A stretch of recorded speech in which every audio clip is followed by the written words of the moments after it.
পিছিয়ে নেবেন thank you প্রিয় ভাই, থ্যাংক ইউ সো মাচ।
সবাই উপস্থিত আমার সম্মানিত রূপগঞ্জ উপজেলার সুযোগ্য নির্বাহী অফিসার, আমার অত্যন্ত প্রিয় স্যার সাইফুল ইসলাম জয় স্যার, মঞ্চে উপস্থিত আজকের রূপগঞ্জ প্রেস ক্লাবের সাবেক সভাপতি কলামিস্ট। আসলে দাদার পরিচয় দিতে গেলে অনেক সময় লাগবে। আমার শ্রদ্ধাভাজন ব্যক্তি মীর আব্দুল আলিম সাহেব, মঞ্চে উপস্থিত গোলাকান্দায় ইউনিয়ন বিএনপির সাধারণ সম্পাদক ও গোলাকান্দায় ইউনিয়ন পরিষদের সাবেক চেয়ারম্যান আব্দুল মতিন সাহেব, মঞ্চে উপস্থিত রূপগঞ্জ সাহিত্য পরিষদের সম্মানিত সভাপতি আমার শ্রদ্ধাভাজন ব্যক্তি আলম দাদা, উপস্থিত রূপগঞ্জ সাহিত্য পরিষদের সাধারণ সম্পাদক মাহবুব প্রিয় ভাই সহ সকলকে আমার এই নববর্ষের শুভেচ্ছা রইল। আসসালামু আলাইকুম। আসলে একত্রিত হতিবে অনেক আনন্দ লাগছে যে সকলের মুখে কবিতা আবৃত্তি শুনলাম এবং গান শুনলাম। আসলে আমরা যে বাঙালি, এই বৈশাখ না হলে মনে হয় না যে আমরা বাঙালি। তো যাই হোক, এই আমার স্যারের সময় খুব সংক্ষিপ্ত, এই জন্য আমার আলোচনা দীর্ঘায়িত করলাম না। এই রূপগঞ্জ সাহিত্য পরিষদের উত্তরোত্তর মঙ্গল কামনা করে এই সকলকে বৈশাখের শুভেচ্ছা জানিয়ে আমার আলোচনায় উপস্থিত আছেন আমার রূপগঞ্জের সবচেয়ে প্রিয় মানুষ, রূপগঞ্জ থানা নির্বাহী কর্মকর্তা মহোদয়, উপস্থিত আছেন আমার বড় ভাই মীর আব্দুল আলিম সহ সকল নেতৃবৃন্দকে জানাচ্ছি নববর্ষের শুভেচ্ছা। আসলে আজকে বক্তৃতা দিব না, বক্তৃতা দিব আমার স্যার আরও দীর্ঘ সময় এখানে থাকতে পারো, আমি রাবুল্লাহ আমিনের নিকট এই দোয়া করব। আসসালামু আলাইকুম। সৌনবর্ষে সকলকে শুভেচ্ছা। আমাদের মাঝে উপস্থিত আছেন আমাদের স্যার চেয়ারম্যান মহোদয়।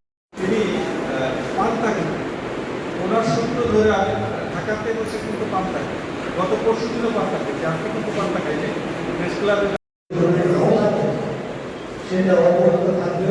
এই প্রত্যাশা রেখে আমি আমার বক্তব্য শেষ করছি। ঠিক না মারামারি আমরা আসলে একদিনের বাঙালি 5 টাকা যেটা বলছিলাম যে বাঙালি আনাটা আমাদের আগে যারা আপনারা এই বাঙালি সমাবেশ শুনেছি, বিষয়গুলো যদি আমরা ওনাদের পথ ধরে চলে যাব, আমার বিশ্বাস সাহিত্য পরিষদ তার প্রাতিষ্ঠানিক গ্রুপ যখন স্থায়ীভাবে পাবে, কোনো সময় যদি পথ দিয়ে যায় সেখানে ঘুরে যাবো আপনাদের কাছে। আর আমি তো অনেকদিন এখানে কাজ করলাম, আমার আসলে যাওয়ার সময় মনে এসেছে, প্রতিদিন যাই এরকম অবস্থা। তো আমি আপনাদের রূপগঞ্জের মানুষের ভালোবাসার মুগ্ধ অভিভূত। আজকেও দেখেন আপনারা যারা কথা বলেছেন সবাই আমাকে অনেক অ্যাজেক্টিভে, অনেক বিশেষণে আমাকে বিশেষায়িত করেছেন। আমি চেষ্টা করেছি আমার দায়িত্ব পালন করতে, তারপর অনেক ল্যাকিং ছিল। আমি হয়তো আরও শ্রম আরও সময় দিয়ে আপনাদের পাশে থাকতে পারতাম, সেটি হয়তো হয়েছে।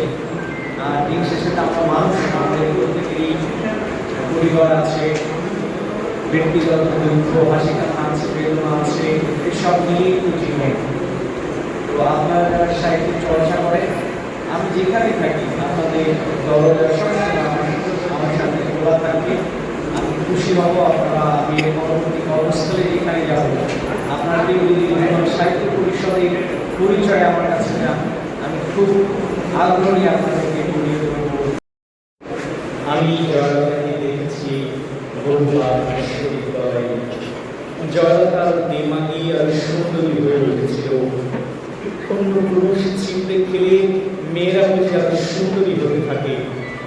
এ কথা শুনতে সেদিন নিরঞ্জন আমাকে বলেছিল, মানুষকে ভুল রাখতে দেবেন না। মানুষ এত বড় যে আপনি যদি মানুষ শব্দটি একবার উচ্চারণ করেন, যদি অন্তর থেকে করেন উচ্চারণ, যদি বোঝেন এবং উচ্চারণ করেন মানুষ, তো আপনি কাঁদবেন। আমি মানুষের পক্ষে, মানুষের সঙ্গে এবং মানুষের জন্য।